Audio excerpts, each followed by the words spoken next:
5 Christmas gift ngayong Pasko na hindi mo naman kailangang gastusan. Pero napakalaki ng impact sa pagbibigyan mo. Tara, pag-usapan natin. Let's go!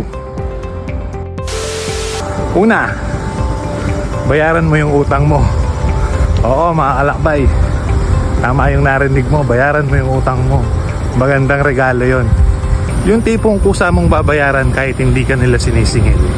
Siyempre, kahit hindi ka nila sinisingil, malay mo, nahihiya lang yan. Pero hindi ibig sabihin, hindi niya kailangan. Pero yung peace of mind na may ibabalik mo sa kanila, mas mahal pa sa kahit anong regalo. Pangalawa, say thank you. Say thank you sa mga taong nakakasalamuha mo, sa lahat ng mga nakasama mo. Ano naman ngayon kung halimbawa sinabi mo thank you, sobrang grateful ko na nakilala kita. Yung mga simpleng bagay na pagpapasalamatan mo sa mga taong malapit sa'yo. Yung salitang yon, napakalaking regalo na, lalo na kung galing sa puso mo. Pangatlo, say sorry. Say sorry sa mga taong nasaktan mo, mapakasalanan mo man or hindi. Pride ang pinakamahal na ego, mga kalakbay. Pero alam mo, yung salitang sorry, isa yan sa mga pinakamagandang regalo. Pang-apat, mga kalakbay, forgiveness. Forgiveness, oo, alam ko hindi madali. Minsan years na yan, pero napakahirap pa rin, mga kalakbay. Pero isipin mo na lang, it's not about them.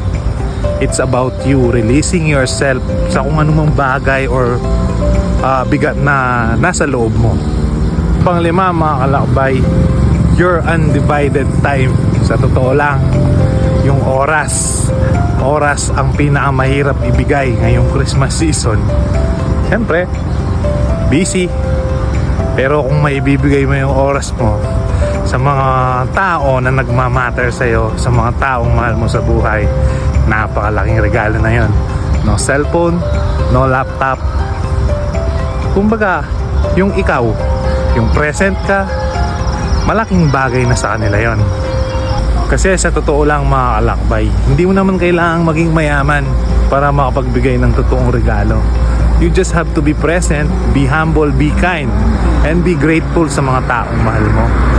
Kasi minsan, yung totoong regalo, hindi mo naman makikita sa ilalim ng Christmas tree, kundi sa puso mo. Kaya Merry Christmas, mga kalakbay. Kaya naman wag natin kakalimutan, mga kalakbay, yung reason bakit natin sineselebrate yung season na to. Merry Christmas, mga kalakbay. Peace out!